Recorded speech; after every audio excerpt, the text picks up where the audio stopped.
ప్రజల్ని ఒక సీనియర్ నాయకుడిగా నేను అందరికంటే ఎందుకంటే 75 నుంచి రాజకీయాలు చూశాను. At the helm of affairs 82, 83 నుంచి ఉన్నా. I have seen so many governments, so many public policies, pre-economic reforms, post-economic reforms చూసా, టెక్నాలజీ చూసా, టెక్నాలజీ అడాప్ట్ చేసుకున్నా, అమలు చేశా. ఈరోజు అనేక సంక్షోభాలు చూసా, అవకాశాలు చూసా. ఈరోజు నేను ఒకటే అప్పీల్ చేస్తున్న ప్రజలకి, great nation, great opportunity. Delhi is the best example. Right time, right leader. నేను ఏదైతే ఇంతవరకు కూడా చెప్పానో అది నరేంద్ర మోడీ.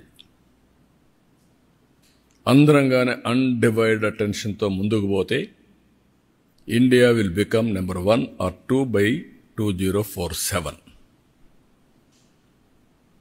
ప్రపంచంలో Indians will be number 1. There is no second thought.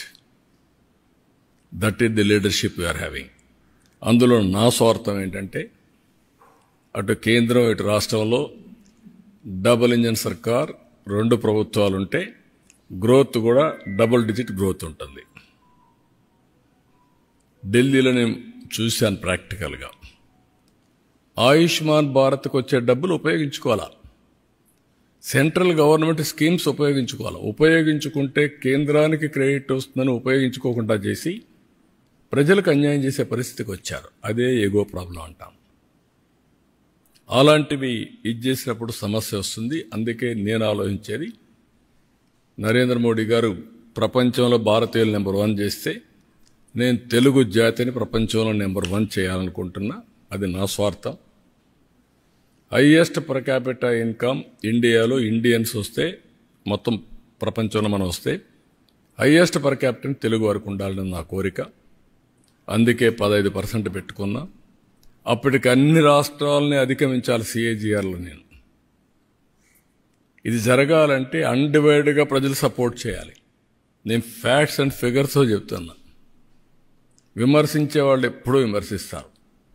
నేను ఒకటే ఆలోచిస్తాను, ఏది మంచో దాన్ని అనుసరిస్తా, ఏది మంచో అది ఆచరిస్తా, అదే ప్రాక్టీస్ చేస్తా, అదే ఇంప్లిమెంట్ చేస్తా, అదే ఎగ్జిక్యూట్ చేస్తా.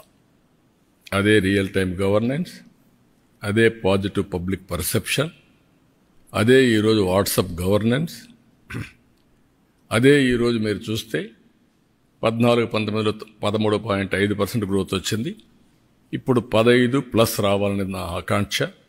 ఇది రావాలంటే ప్రజలందరూ కూడా ముందుకు రావాలి, అందరూ కూడా సహకరించాలి. ఢిల్లీది ఒక ఆదర్శంగా తీసుకోవాలి. 1 నేషన్ 1 ఎలక్షన్ కూడా ఈ సందర్భంలో మోర్ అప్రోప్రియేట్. ఎప్పుడు ఎలక్షన్స్ మీద కాకుండా ఎప్పుడు అభివృద్ధి పైన, సంక్షేమం పైన, ఎంపవర్మెంట్ మీద శ్రద్ధ పెట్టాల్సిన అవసరం ఉంది, ఫోకస్ చేయాల్సిన అవసరం ఉంది. This is the message I want to give.